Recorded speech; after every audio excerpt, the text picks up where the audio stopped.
제목을 이렇게 달았는데 PPT는 좀 바꿔서 보냈었는데, 왜냐하면 제목을 이렇게 할까요? 그래서 그냥 그렇게 합시다 그랬더니 나중에 다른 분들 보니까 전부 AI가 들어갔더라고요. 그래서 나도 AI 시대 리더십 평가라고 해서 조금 바꿨습니다. AI 시대는 데이터가 경쟁력이죠. 아까 우리 김 교수님도 말씀하셨습니다만 두 가지 질문을 드리겠습니다. 챗GPT를 잘 쓰는 구성원들이 많은 회사, 투자자들이 그걸 보고 투자하나요? 투자자들이 그 회사에 투자할 때 이 회사 직원들이 챗GPT 얼마나 잘 쓰나?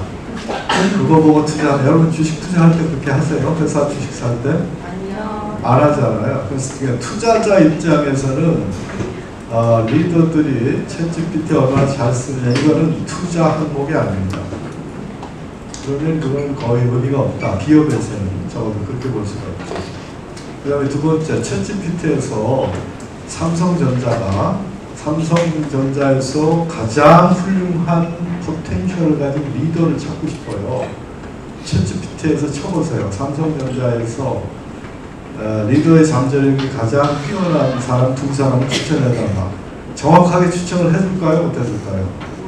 못 해줍니다. 제너러티브 AI는 상관이 없어요. 그게. 그 기능을 갖고 있지 않아요. 그래서 생긴 게 엔터프라이즈 AI라고 하는 그런 내용이죠. 그래서 오늘 제가 말씀드릴 것은 AI 시대 리더십을 어떻게 연구하고 또 접근해야 되는가. 핵심은 리더 평가입니다.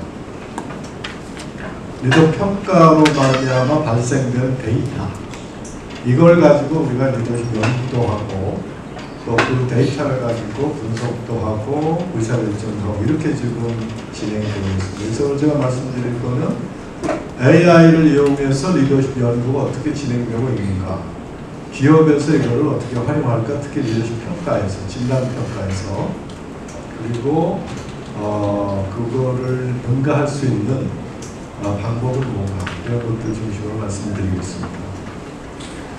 목차가 이렇습니다. 리더십 평가가 지금 어떻게 진행되고 있는가 하는 거, 그리고 문제점이 뭐냐, 리더십 평가를 많이 하고 있는데 그 문제점이 뭐가, 또 이걸 극복하기 위해서 많은 학자들이 어떤 노력을 하고 있는가, 상당히 많은 스트라글링을 하고 있습니다. 지금 여러분 아시겠습니다만 과거 10년 동안 새로운 리더십 이론이 나온 게 없습니다.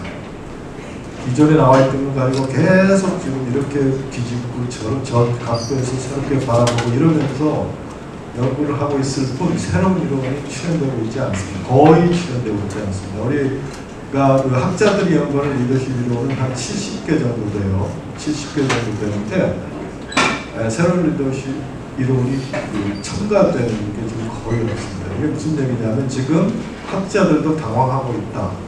어디로 가야 될지 모르고 있다. 그 와중에 여러 가지 실험들을 하고 있어요. 이렇게 가면 어떨까? 저렇게 가면 어떨까? 그 중에 하나가 AI입니다. AI를 이용하면 어떨까? 플러스 다른 관점들도 여러 개가 있어요. 그래서 지금 리더십 평가 연구에서 드러나고 있는 색다른 관점들을 소개하고 그걸 통합할 수 있는 방법은 뭔가? 여러분들이 리더십 학도로서 앞으로 어떤 걸 연구해야 되는가, 이런 것 좀 말씀을 드리면 좋을 것 같아요. 그래서 우리가 AI에 대해서 연구를 하기보다, 공부를 하고 듣기보다 실제로 이걸 리더십을 어떻게 활용할 건가, 리더가 챗GPT를 얼마나 많이 활용하고 많이 쓰는가는 투자자들에게 전혀 중요하지 않다. 그건 무슨 얘기냐면 그건 리더십의 본질이 아니다. 아시겠습니까? 이제 하나하나 받아갈게요. 평가를 보시죠. 여러분 리더십 평가 어떻게 합니까? 여러 가지 방법이 있지만 상사가 부하의 리더십, 그러니까 본부장이 팀장의 리더십을 평가하는 게 한 가지가 있죠. 그렇죠? 인사평가에서 이런 방법이 있고, 그리고 우리가 제일 많이 쓰고 요즘 핫한 게 360도 다면 평가, 멀티디멘셔널 평가, 상사, 부하, 동료, 본인 이렇게 해서 하는 평가가 있고요. 그리고 또 뭐 다른 여러 가지 방법들도 있을 수가 있습니다.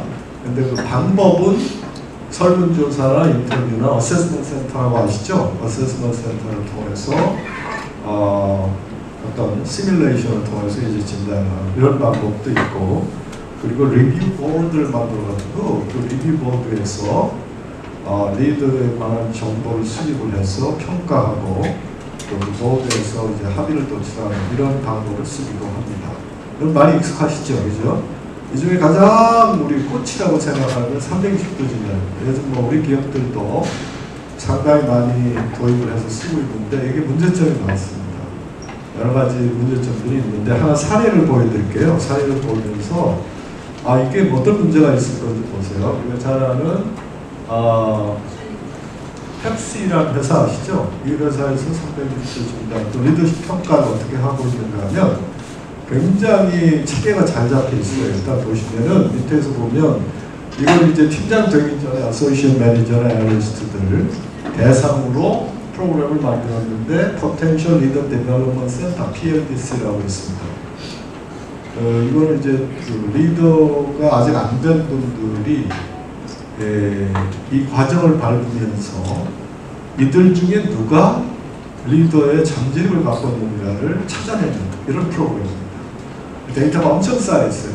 데이터가 엄청 쌓여있고 그 다음에는 리더가 됐을 때 팀장이나 본부장 정도 됐을 때 이들에게 어떤 리더십을 개발시켜줘야 되는가. 여기도 이제 진단이 들어가고 뭐 여러 가지 교육이 들어가고 코칭이 들어가죠. 이걸 ELDC라고 하고 그 다음에는 VP들, 바이스 프레지던트들 이제 정부급이나 부사장급이 됐을 때 어떻게 할 건가. 이들은 Advanced Leader Development Center라고 해서 ALDC라고 이제 프로그램을 갖고 있습니다.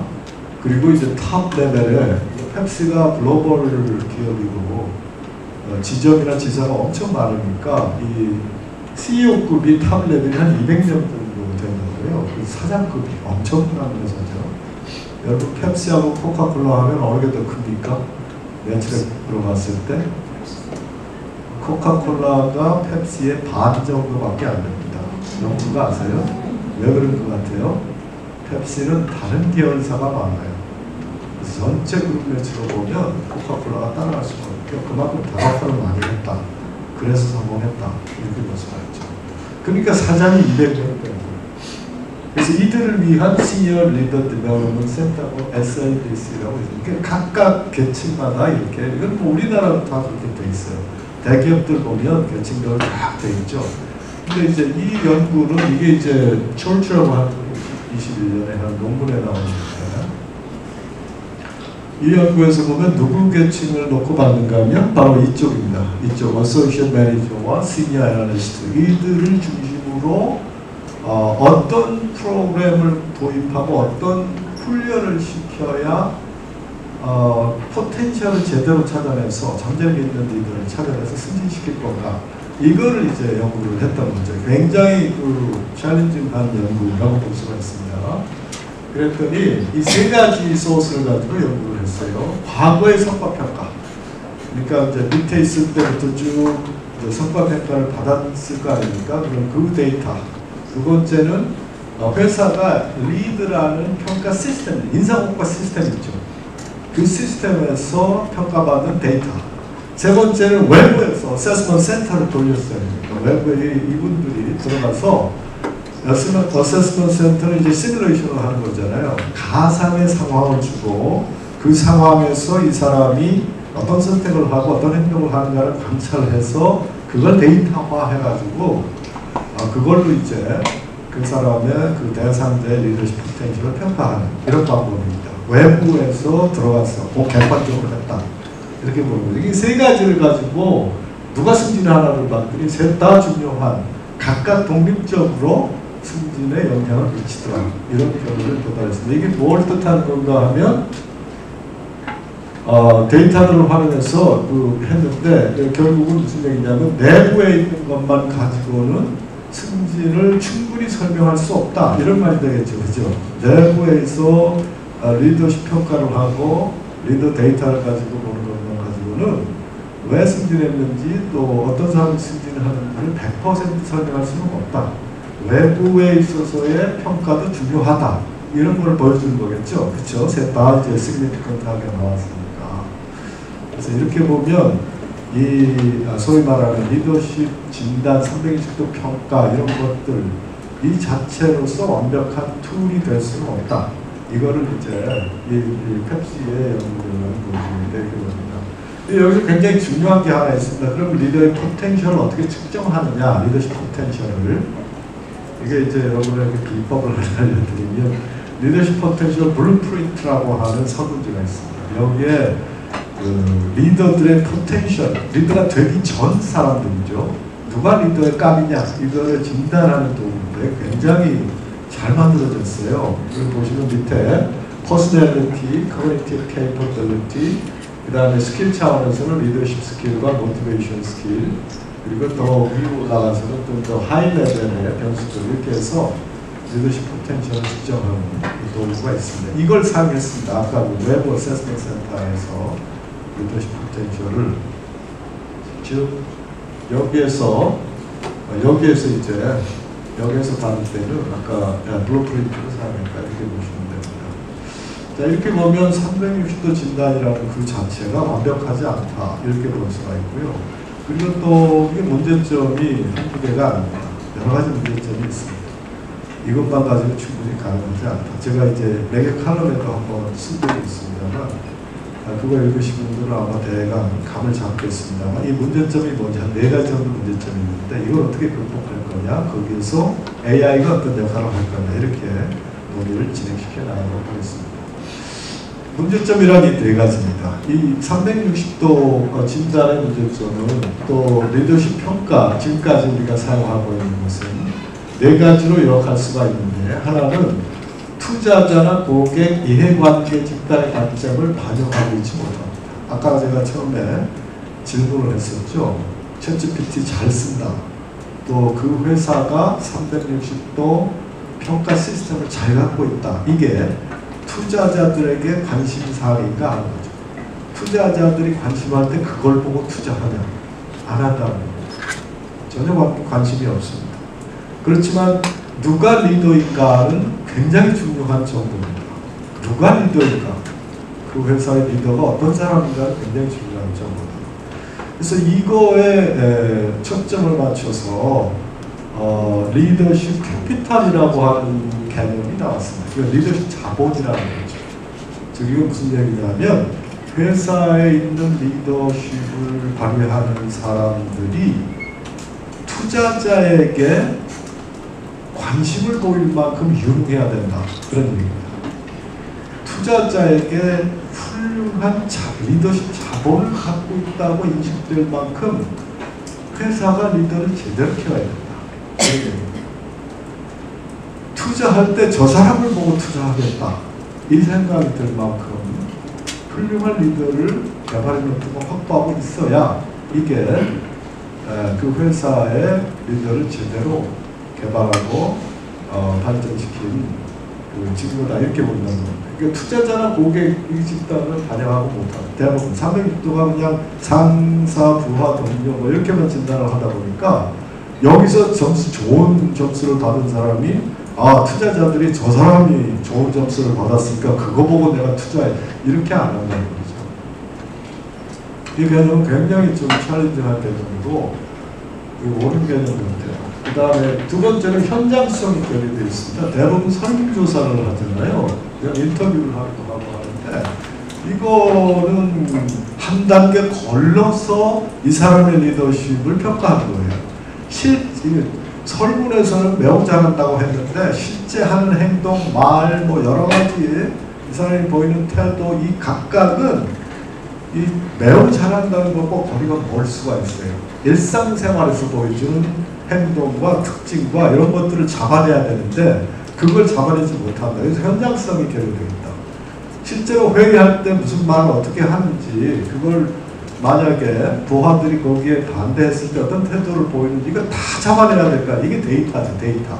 그 데이터는 활용되지 못하고 그냥 한 단계 걸러진 일반적으로 부하들이 그 사람에 대해서 갖고 있는 인식 이거에 의해서 설문에 응답을 하고 그걸 데이터로 사용하는 거다 보니까 현장성이 결여되어 있다는 거죠. 이게 굉장히 문제가 많습니다. 그래서 이거를 극복하기 위한 새로운 시도가 있는데 그걸 뭐라고 그러는가 하면 Quantified Self라고 합니다. 이거는 이제 AI와도 굉장히 연결시킬 수 있는 아주 강력한 데이터인데 Quantified Self, 그러니까 개인의 일거수일투족 모든 거를 데이터화한다, 이런 얘기.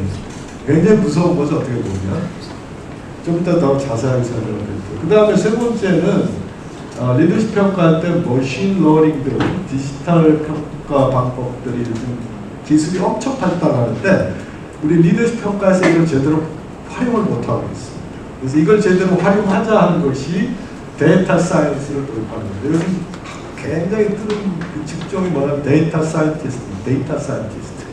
AI 전문가도 데이터 사이언티스트한테는 꼼짝 못합니다. 왜냐하면 AI는 하나의 도구고 실제 모든 그 판결과 결정을 내리고 AI를 쓸 수 있게 하는 데이터 사이언티스트. 여러분 그거 아시죠? 그 대학의 응용통계학과라고 아시죠? 이 출신들이 요즘 핫합니다. 아주 핫합니다. 데이터 사이언티스트가 지금 돼야 되고 그 리더십을 연구할 때 데이터 사이언스의 개념을 도입할 필요가 있다. 이게 이제 지금 엄청난 과제예요. 왜냐하면 우리 리더십 전공한 사람들은 이런 거에 약하거든요. 이런 거에 약하고 그냥 뭐 배리어를 어떻게 해라, 당신이 그런 상대방이 그런 말 하면 이렇게 해라, 이런 소프트한 쪽에 굉장히 강하고 뭐 목표 달성에 미달했지 너 굉장히 마음이 아프겠구나. 그러니까 이렇게 나가는 것이 이제는 리더십 연구에서 별 의미가 없어진다. 굉장히 그 챌린징한 거예요. 챌린징한 도전이고 AI 시대, 데이터 시대가 오면서 많이 바뀔 때가 됐다. 그래서 지금 학자들도 지금 당황하고 있다. 그걸 어떻게 접근을 해야 될지. 그 다음에 가장 중요한 것 중에 하나가 리더십 평가가 내부 지향적이다. 그겁니다. 그러니까 삼성의 리더십 진단은 자기들끼리만 비교합니다. 그러니까 외부에 있는 잘하는 사람과 비교를 못해요. SK의 진단 평가는 내부 임원들끼리만 평가를 합니다. 그러니까 그 중에 몇 등이냐, 그 중에 5점 만점에 몇 점이냐, 이거는 내부 지향적이고 객관적인, 거기서 5점을 받은 사람이 객관적으로 5점이냐, 이거를 입증할 방법이 없어요. 이거는 뭐 충분히 이해는 돼요. 왜냐하면 외부 데이터를 얻기가 힘들고, 그 다음에 이게 또 내부에 있는 거를 이제 프라이버시 때문에 윤리적인 문제가 또 발생을 하기 때문에 그걸 함부로 이렇게 비교하는 건 어렵지만, 그러나 이 한계가 있는 것은 분명합니다. 이걸 우리가 가지고 리더십 평가에 임해야 되겠다. 이런 한계를 인식하고. 그래서 이 360도 진단을 한번 보시죠. 대표적으로 문제가 되는 게 360도 진단이기 때문에 이 제도는 2차 대전 때 독일에서 개발됐으니까 아마 히틀러 산하에서 만든 것 같아요. 히틀러가 아주 그 다음에 70년대부터 IBM, G, P&G, 미국 기업에 도입이 되고 거기 도입되면 이제 전 세계로 퍼져나가잖아요. 벤치마킹이라는 거에. 그래서 우리나라는 한 30여 년 전에 도입돼서 대기업 중심으로 이게 많이 지금 활용이 되고 있지만 조사를 해봤더니 그렇게 많지는 않아요. 사실은 우리나라는. 이거 하려는데 거부감을 느끼는 회사가 의외로 많아요. 뭐 이거 하는데 막 울고불고 저항을 하는 것도 있다고 제가 들었습니다. 그리고 설문지나 인터뷰에 의존하고 프로세스는 이렇게 나갑니다. 사전 준비하고 설문 인터뷰를 하고 피드백하고 디브리핑하고 교육하고 부처한다. 이게 360도 진단의 핵심입니다. 뭐가 빠졌나요? 뭐가 빠졌나요? 뭐가 빠졌습니다. 투자자 개념이 빠졌죠. 그렇죠. 외부 개념이 빠져있고 또 뭐가 빠졌습니까? 외부와 평가, 피평가자, 외부의 스탠다드와 비교를 지금 못하고 있는 그런 상황이죠. 그래서 이제 맥켄지나 이런 큰 회사에다가 이걸 평가해달라고 그러면 물론 이 회사의 리더들의 점수를 다른 회사와 비교를 해주겠죠. 그렇지만 회사들은 꺼려요. 왜 꺼립니까? 자기네 데이터가 나가니까. 그러니까 이제 굉장히 이거에 대해서 꺼리게 돼서 이 문제는 굉장히 심각하다. 그렇게 볼 수가 있습니다. 그 다음에 여러분 비스캔 360도 셔틀이라고 혹시 들어보셨어요? 비스캔이라고. 이거는 기업 내 또라이를 포착해내는 설문입니다. 누가 또라이인가? 이거를 포착해내는 아주 성공적인 설문입니다. 이거는 본래는 PCLR이라고 Psychopathy Checklist Revised라고 2003년에 일반인 또라이를 포착해내는 설문을 기업에 맞도록 이거를 변형을 한 거예요. Corporate Psychopathy를 측정하는 그런 도구라고 보면 됩니다. 이 설문 내용도 아주 재밌고요. 디멘션이 4개입니다. 조작적이고 비윤리적인가, 냉담하고 불감증이 있는가, 믿을 수 없고 집중을 못하는가, 위협적인 공격력, 이 4가지가 소위 말하는 비스캠 360, 이것도 360도입니다. 이게 중요한 건 뭐냐면 대부분의 소위 말하는 이게 디레일먼트라고 했잖아요. 디레일먼트 진단은 본인 응답이었어요. 본인이 응답했는데 그 분석을 해보니까 당신은 정말 냉담하고 비인간적이고 이런 측면이 있더라. 본인 응답이니까 할 말이 없죠. 사실은 본인도 자기가 응답한 거니까. 근데 이 비스캠의 특징은 이게 타인의 진단이에요. 타인의 진단. 이게 굉장히 무서운 거예요. 그러니까 동료를 죽일 수 있어요. 지금 이걸 가지고 잘만 의도적으로 하면 이게 굉장히 위험하게 또 돌아갈 수도 있거든요. 그러니까 이런 것들을 보면 어떤 특징이 있는가 하면 이것도 내부에서만 비교를 하는 것이고, 첫째가. 그 다음에 이거는 이제 윤리적 문제도 이 안에 개입될 수가 있습니다. 그리고 다른 문제들도 이 안에 개입될 수 있는데 이건 많이 쓰이는 그런 선, 리스크의 선이고요. 다 공개가 되어 있기 때문에 여러분 관심 있는 분들 이거 갖다 쓰면 됩니다. 그래서 이거는 또 이게 제일 나아요. 360도 진단 중에. 왜 그러냐? 제가 만든 겁니다. 그래서 이건 지금 다음 달에 이제 완성이 됩니다. 디지털로 이거 다 응답할 수 있고 자동적으로 이게 나오게 되는데 wisdom, impact, synergy, hearing하고 여기에 log index라고 이 사람이 갖고 있는 포텐셜이 제대로 발휘 안 되도록 하는 잠금 요인이 있다. 이게 log index라고 하거든요. 이걸 풀어주지 않으면 잠재력 발휘가 안 되잖아요. 그죠?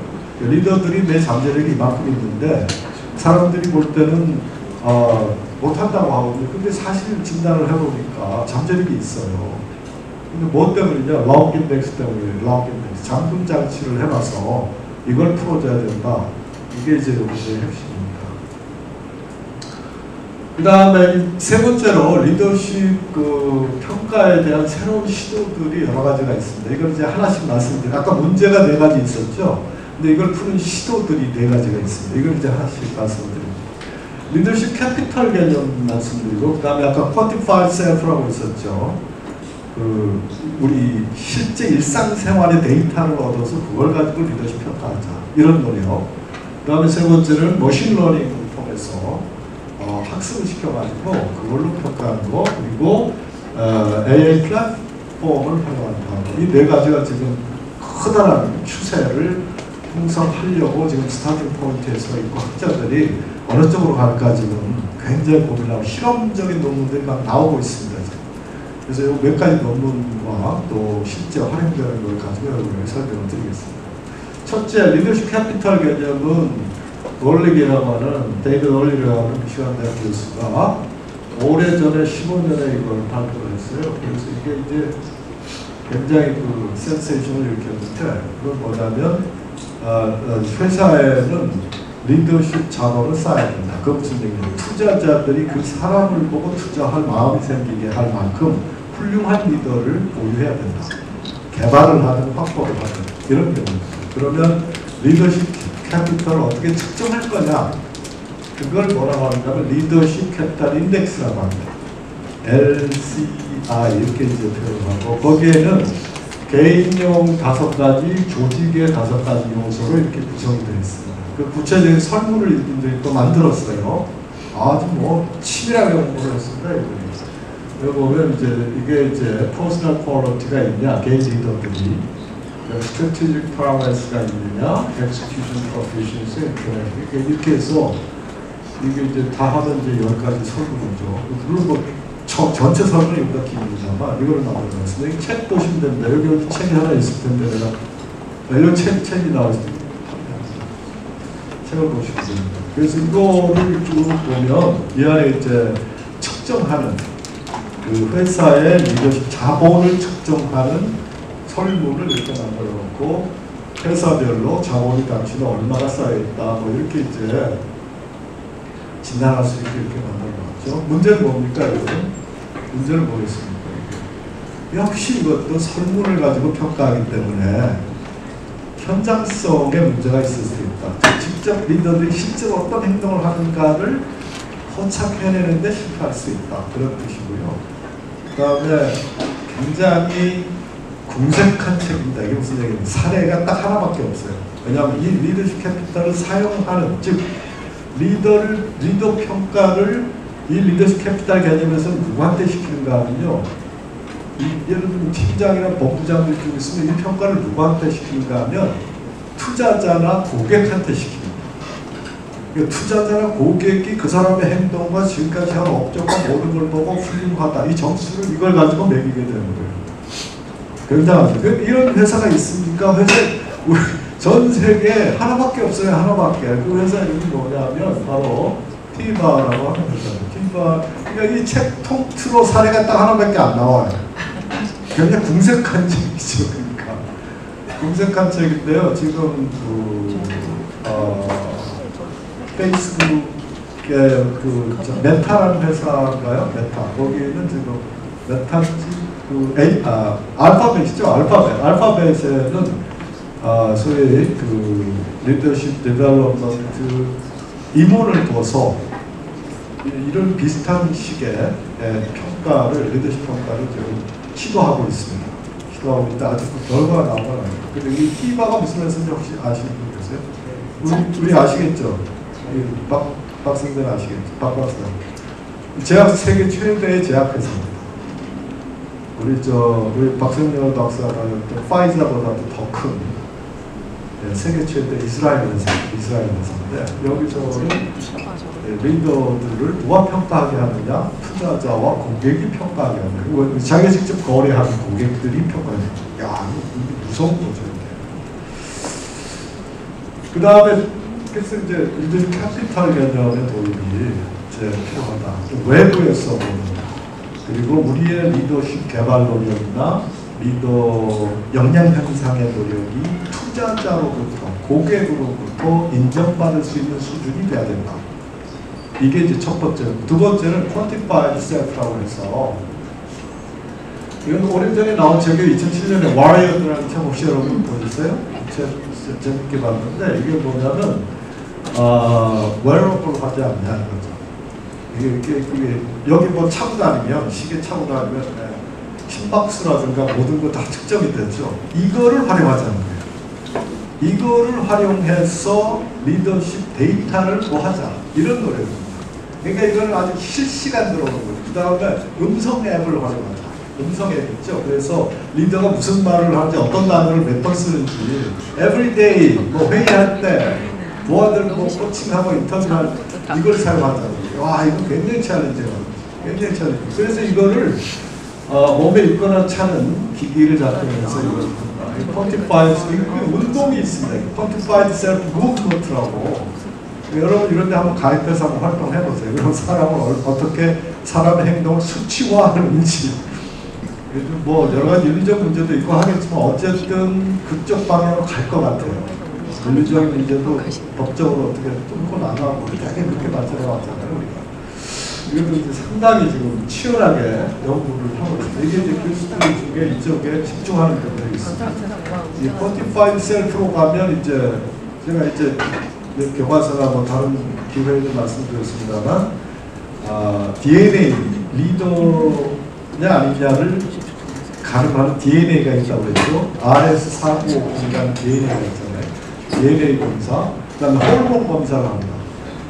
테스토스테론이라는 호르몬이 높을수록 리더로서의 역할을 더 강하게 한다. 이런 연구 결과가 있고, 그 다음에 또 뇌파 검사, MRI라고 아시죠? MRI를 찍어요. 그러면 좌측 전뇌죠. 좌측 전뇌가 발달할수록 비저너리해진다. 이런 그 연구 결과들이 지금 막 나오고 있거든요. 그것뿐만 아니라 뭐 그다음 뭐예요? 또 있죠. Q 뭐죠?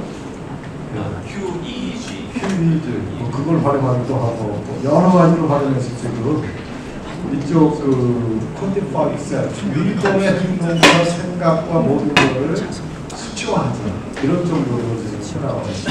이거 아주 굉장히 다양합니다. 이게 되면 이거를 가지고 리더십과 연결을 시켜서 연구할 수가 있겠죠. 그렇게 해서 이제 여러 가지 측정 기기들이 이제 막 나오는 거죠. 많이 나오고 추적 장치를 달고 뭐 이렇게 해서 이제 하는데 이런 연구 논문이 나온 게 있습니다. 이 논문은 이제 HRV라고 이게 뭐냐면 Heart Rate Variability 심박 변동 있죠. 이렇게 뛰다가 막 팍 올라갔다가 어떤 때 이럴 수 있죠. 외적인 자극이 들어갔을 때. 이 coherence를 칩니다. 이 coherence.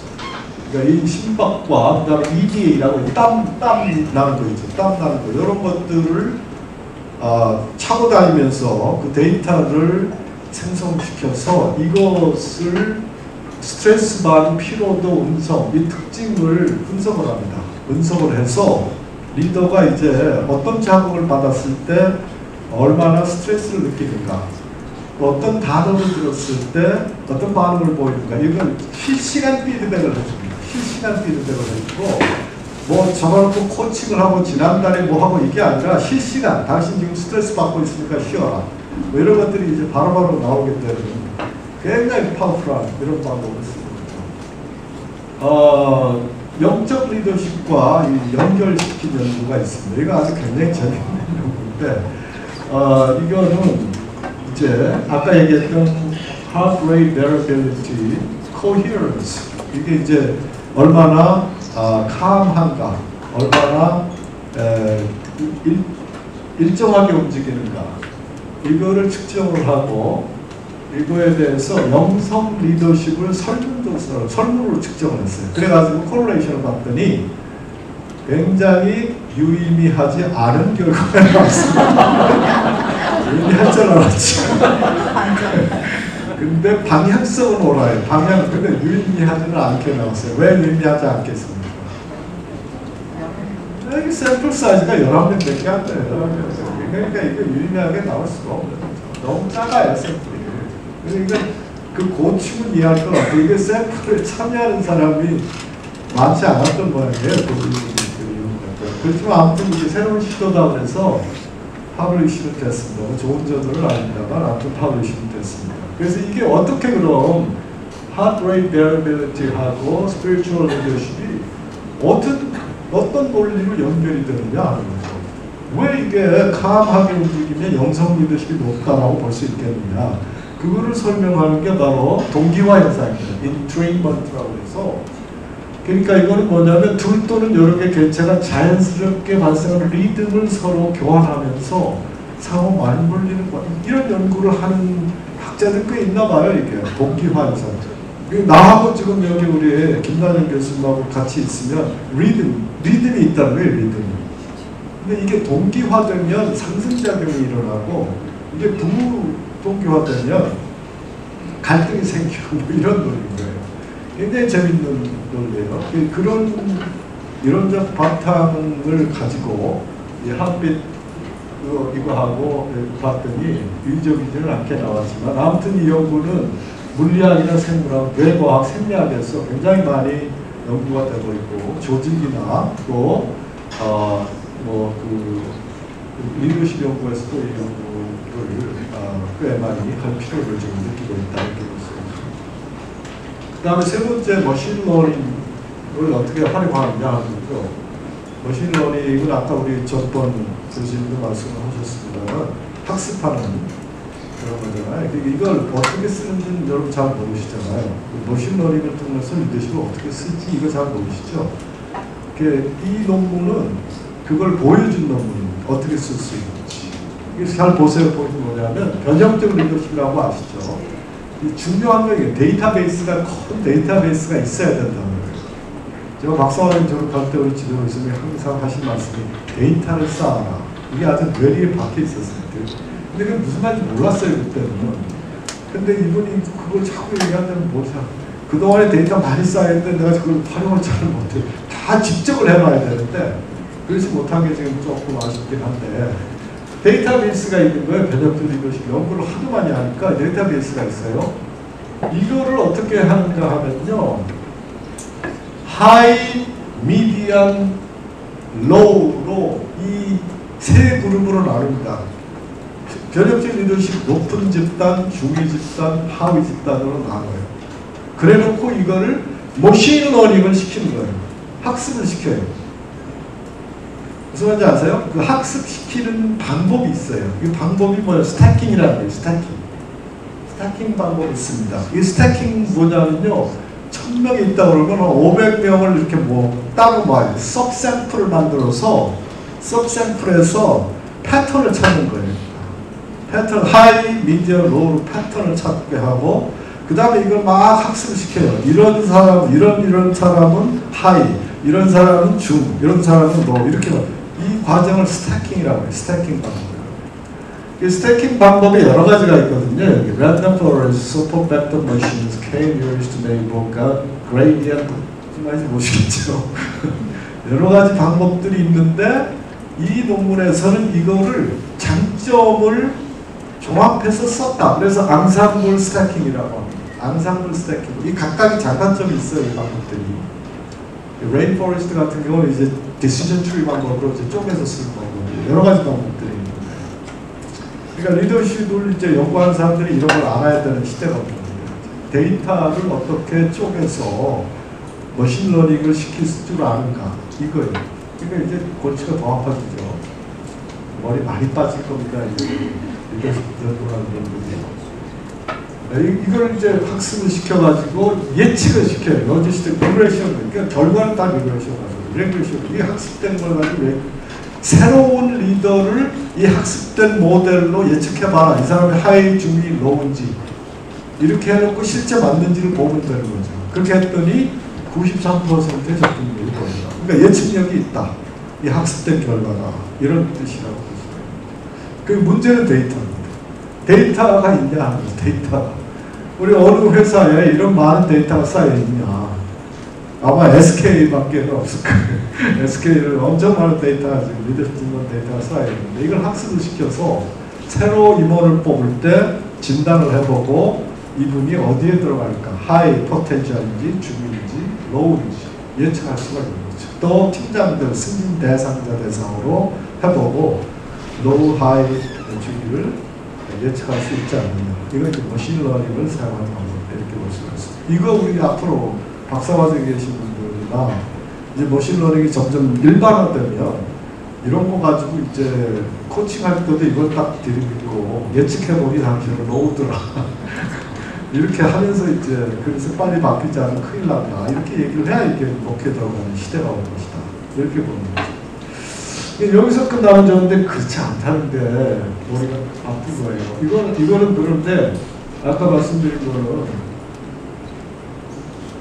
이 논문은 2025년 논문입니다. 2025년 논문이고요. 이거는 굉장히 잘 쓰여진 논문 같아요. 한번 꼭 읽어볼 필요가 있는 논문 같아요. 그래서 AI 접근이 굉장히 많이 일어나고 있는데 통계 방법은 간단한 것입니다. 우리 팩터 분석, 요인 분석, 리그레션, 군집 분석, 클러스터 애널리시스라고 우리 박사원님들은 다 들어본 이 방법을 써요. 근데 문제는 앞단에 있어요. 앞단에 데이터를 어떻게 구축해서 이것 중에서 패턴을 어떻게 찾아내느냐, 하이, 중위, 로우를 찾아내고 학습을 시키느냐, 그 학습으로 새로운 리더를 예측할 수 있느냐, 앞으로 어떤 리더가 될지 이 모델이거든요. 여기 논문들이 엄청 많이 나오고 있어요. 이거 앞으로 해야 됩니다. 해야 되고요. 이 도구 있죠. 이 도구. AI 분석 도구 이런 것들을 SPSS나 CS 그 통계 패키지 다루듯이 이제는 써야 될 시대가 온다. 이거 이제 굉장히 앞으로 아마 5년 내에 이게 이제 일반화되지 않을까. 그렇게 감히 얘기를 할 수 있을 것 같아요. 이 머신러닝을 통해서 리더의 특성을 파악한 또 다른 논문이 가이드 논문이라고 하는 게 있습니다. 이건 초청을 받아서 쓴 논문인데 이거는 네덜란드에서 쓰여진 건데, 네덜란드에는 아주 그 다행스럽게도 데이터베이스가 있어요. 리더십 데이터. 우리나라도 아마 직농어 같은데 뭐가 있을 것 같아요. 데이터베이스. 제대로 활용이 안 돼서 그렇지. 네덜란드 3,642명으로 그래서 이 데이터베이스를 이용했어요. 그래서 빅5, 퍼스널리티 하는 거 있죠.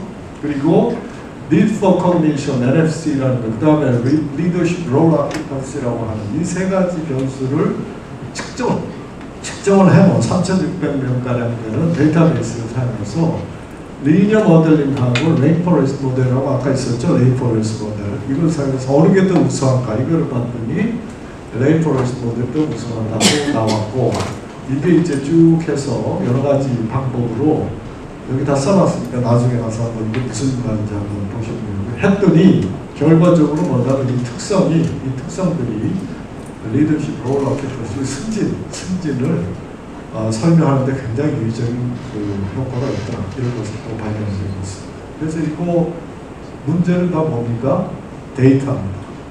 데이터고 다행히 여기 데이터베이스가 있어서 데이터베이스 가지고 이제 분석합니다. 우리나라의 데이터베이스 구축이 굉장히 쉽습니다.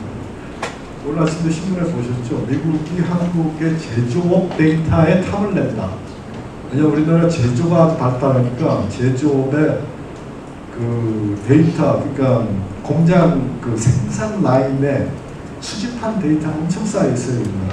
미국이 제조업이 지금 많지가 않아서 다 해외 이전하다 보니까 그렇게 많지 않아요.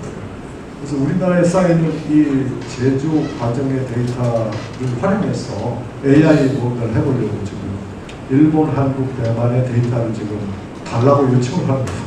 이거 굉장히 그러니까 데이터 주권 시대가 데이터 주권 시대. 리더십도 데이터를 쌓아라. 그게 요새 그 다음에는 이제 시간이 거의 다 돼서 AI 플랫폼을 활용하는데, 그래서 내가 어떻게 AI를 활용할까? 플랫폼 활용하는데 AI 훈민정음이라고 혹시 들어보시는 게 없겠죠, 별로? 이거 활용해 보시면요. 이거 이제 제가 이 회사 홍보 좀 기억나서 T3Q라고 하는 아주 R&D를 많이 하는 회사입니다. R&D를 많이 해서 뭐 별거 다 개발을 해놨어요. 그 의사들 진료하면 그 기록을 이용해서 병을 예측하는 것도 만들었어요. 아산병원하고 다 해가지고. 근데 쓰지를 못해요. 그거 좀 이상하죠. 그 사연은 나중에 말씀드리겠습니다. 그 다음에 또 여기 훈민정음을 해서 이거는 누구나 쉽게 쓸 수 있게 그렇게 돼 있는 AI 활용, 학습용으로 쓸 수 있는 아주 유용한 그런 그 플랫폼 이런 것들. 그것도 있어요. 그 광고 같이 그 동영상 소개 자료도 있습니다. 그래서 이거 AI 훈민정음 치면 나오는 네이버에 있습니다. 여기서 이거 들어가면 배울 점은 뭐냐? 우리가 많은 데이터 하지만 데이터 유형은 7가지밖에 없다. 인간이 쓰는 데이터. 그 뭐냐면 첫째가 텍스트 데이터 있죠. 텍스트 데이터, 이메일과 뭐 여러 가지 텍스트 데이터. 그 다음에 이미지 데이터, 사진. 그리고 음성 데이터, 영상 데이터, 위성 데이터가 있습니다. 위성. 그리고 로그 수치 같은 거 있죠. 공식으로 되어 있는 데이터. 또 하나는 바이너리 데이터라고 우리 01 나가는 거 있죠. 왜? 그 컴퓨터 인식시키기 위해서 쓰는 그런 데이터. 이렇게 7가지밖에 없다. 그래서 이 AI 훈민정음 이 7가지 데이터를 다 활용할 수 있게 만들어놨습니다. 이게 어떻게 활용하나 봤더니 이걸 다 텍스트화합니다. 텍스트화해서 텍스트를 가지고 이제 돌리고. 그 다음에 이걸 분석하는 툴은 여기 나와 있는 4가지밖에 없습니다. 회귀 분석, 분류 분석, 클래시피케이션, 캐테고라이제이션, 그 다음에 이상 탐지하고, 그리고 군집화, 클러스터 애널리시스. 이 4가지 가지고 다 해요. 아까 우리 앞에서 김 교수님이 우리 AI는 패턴, 평균만 가지고 한다는데 그렇지 않아요. 요즘. 실제 안 해보셨어요. 이상 감지도 다 합니다. 이게. 이상 감지. 너무 떨어져 있고 너무 나가는 거 이거 다 하게 돼 있어요. 그러니까 기술 발전이 개념을 훨씬 앞서가고 있어요. 개념.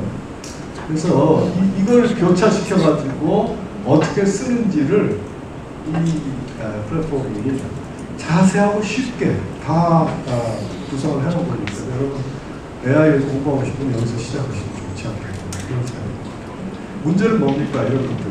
문제는 뭡니까? 기업 내부 데이터밖에 활용할 수가 없다. 이런 것들이 이제 문제고, 리더십의 데이터가 참 부족하다. 이런 것들이 이제 문제인 거죠. 그래서 이런 것들을 새로 극복할 수 있는 방법이 필요하다. 요약을 해서 말씀을 드리면 리더십 자본 내관점이 필요하다. 투자자나 고객이 어떻게, 이해관계 집단이 어떻게 그 회사의 리더십이 훌륭하고 그것 때문에 투자할 마음이 생긴다. 이렇게 만들 수 있는가. 그 다음에 두 번째는 Quantified Self Data. 이거는 계속 우리 바이오 데이터나 심리적인 데이터들이 쌓여가고 일상생활의 데이터들 이런 것들을 수치화 해석할 수 있는가.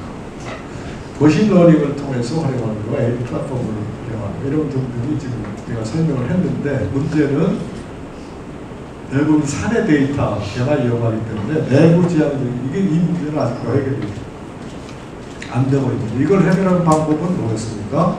이거 해결하는 게 뭐냐면 AI 에이전트라고 하는 개념입니다. AI 에이전트라고 들어보셨죠? 얘기는 많이 들어보셨죠? 이거는 삼성전자의 내부 데이터 분석하는 AI 시스템, 그 다음에 SK 시스템을 연결시켜주는 역할을 하는 에이전트 역할을 하는 그런 방식이 있는데 엔트로픽이라고 하는 회사 혹시 들어보셨어요? AI, 오픈 AI 반발해서 나와서 세운 회사죠. 엔트로픽. 이 회사가 개발한 게 MCP, 모델 컨텍스트 프로토콜이라고 하는 게 있고요. 그 다음에 구글이 AI to AI, A to A라고 하는 게 있습니다. 이게 뭐냐면 이쪽 AI 시스템, 내부 엔터프라이즈 AI 또는 프라이빗 AI 하고 이쪽하고 연결시켜서 분석해주는. 그러면 이제 SK의 리더십 진단 결과와 삼성전자의 리더십 진단 결과를 이걸 통해서 연결시켜서 분석할 수 있겠죠. 그렇죠? 뭐 기술적으로는 얼마든지 가능하죠. 문제는 뭐냐? 공개를 안 한다. 공개를 안 하기 때문에 거부하기 때문에 문제가 생기는 거죠. 그렇지만 심리적인 문제가 있다. 그래서 제가 쓰는 방법은 뭔가 하면 이제 세 가지, 중요한 건 세 가지입니다. 리더십 자본을 충분히 축적했는가, 효과적으로 활용하고 있는가, 책임적으로 관리하고 있는가. 이 세 가지가 핵심인데 그걸 위해서 Pragmatic Evaluation Team이라는 외부의 시각으로 평가하자. 내부 시각이 아니라. 그 다음에 그러니까 이거는 평가 전문가들이, 외부 전문가들이 TF를 형성해서 많은 데이터를 수집해서 그걸 가지고 객관적인 시각으로 평가하도록 하는 거. 그 다음에 Personal Growth Acceleration 프로그램이라고 해서 내부인과 외부인이 성장 발전을 시키는 것도 내부적 관점만 쓰는 게 아니라 외부적 관점을 통해서 진짜 외부에 내놔도 괄목할 만한 성장을 했다고 인정받도록 그런 그 방법을 쓰죠. 그 다음에 소위 말하는 컬처라고 하는 것이 리더의 포텐셜 성장에 가로막이 역할을 하는 경우가 많으니까 이거를 진단해서 어떻게 풀고 극복할 것인지 이런 것들도 외부적 시각으로 알아보도록 하자. 이 세 가지를 여기서 쓰는데 이 모델이 바로 이렇게 그래프로 설명이 될 수 있을 것 같습니다. 우리 프로그래마틱 리더십의 탁월한 실적, 덕보된 기술, 이 세 가지를 이루면 외부 투자자들이 인정하는 회사가 됩니다. 이 회사의 직원들은 탁월한 기술력을 갖고 있다. 실적이 탁월하다. 그리고 조직 문화가 역동적이다. 이거 보고 투자할 수 있다.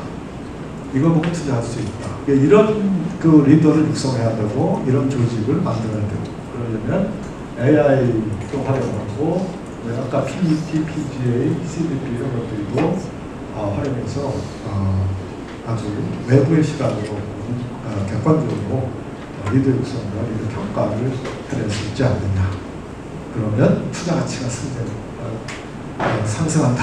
이게 어떻게 자, 여기까지 제가 말씀드리겠습니다. 고맙습니다.